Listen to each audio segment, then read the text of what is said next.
एक दूर दराज गांव जो पहाड़ों की गोद में बसा था, वहां एक पुरानी हवेली बरसों से खाली पड़ी थी।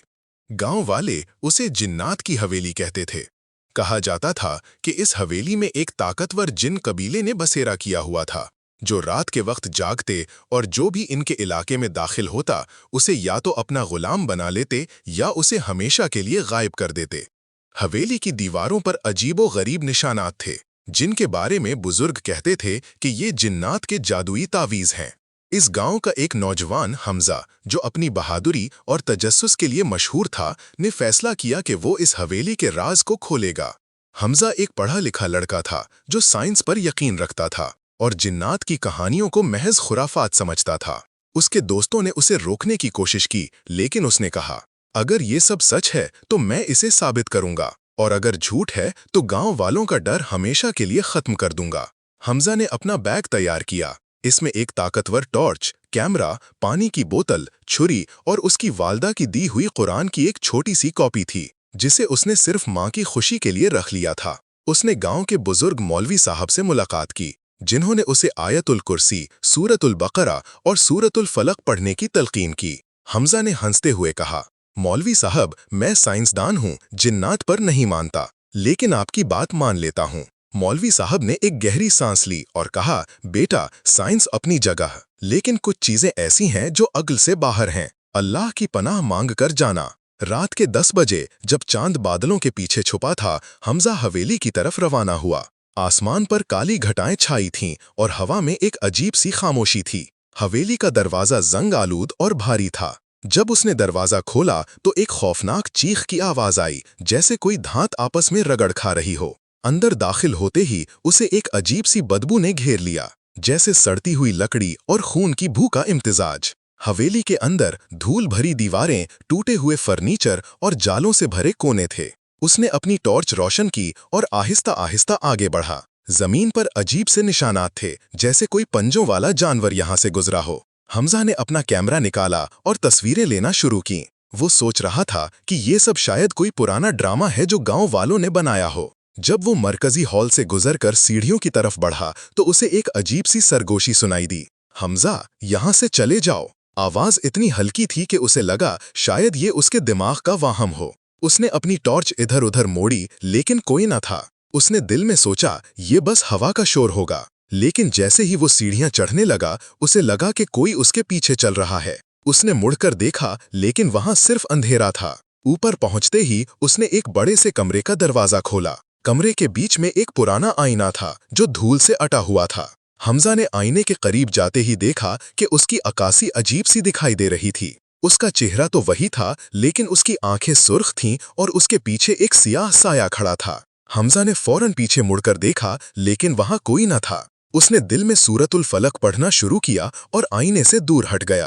रात के 12 बजे जब वो दूसरे कमरे में दाखिल हुआ, उसकी टॉर्च अचानक बंद हो गई। उसने बैटरी चेक की, लेकिन वो बिल्कुल ठीक थी। अचानक कमरे की दीवारों से एक अजीब सी आवाज आने लगी, जैसे कोई दीवारों को खरच रहा हो। हमजा ने अपना मोबाइल निकाला, लेकिन स्क्रीन पर अजीब सी लकीरें दिखाई दीं और फिर वो भी बंद हो गया। अंधेरे में उसे एक औरत की हंसी सुनाई दी, जो इतनी खौफनाक थी कि उसके रोंगटे खड़े हो गए। उसने अपनी जेब से कुरान निकाला और आयतुल कुर्सी पढ़ना शुरू की। जैसे ही उसने आयत मुकम्मल की, कमरे में एक जोरदार चीख गूंजी और दीवारों से खून की तरह सुर्ख मादा रिसने लगा। इस मादे से एक अजीब सी शक्ल बन रही थी, जैसे कोई चेहरा जो दर्द से चीख रहा हो। हमजा के हाथ कांप रहे थे, लेकिन उसने हिम्मत न हारी। उसने बुलंद आवाज में सूरतुल बकरा पढ़ना शुरू की।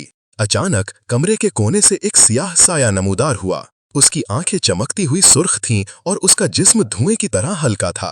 उसने एक गहरी आवाज में कहा, तुम यहाँ क्यों आए? ये हमारी जगह है।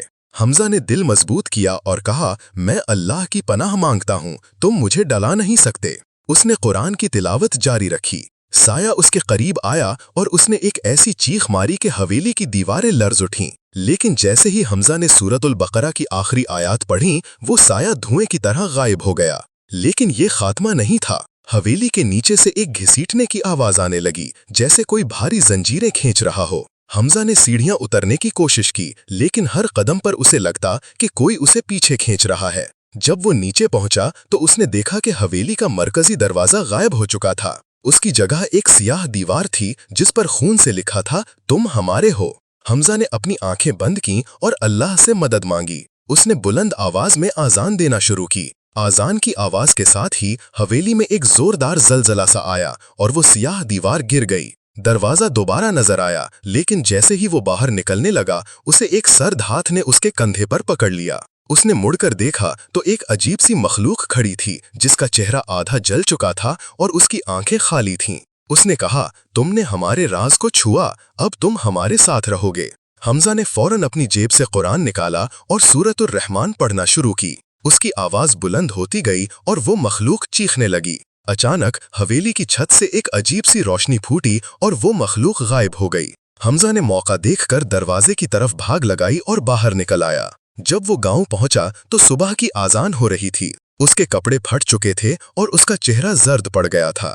گاؤں والوں نے اس سے پوچھا کہ کیا ہوا، لیکن حمزہ نے صرف اتنا کہا، وہ حویلی کوئی عام جگہ نہیں، اس میں جنات کا بسیرا ہے اور صرف اللہ کی پناہ اور قرآن کی طاقت اس سے بچا سکتی ہے۔ اس کے بعد حمزہ نے کبھی اس حویلی کا نام تک نہیں لیا۔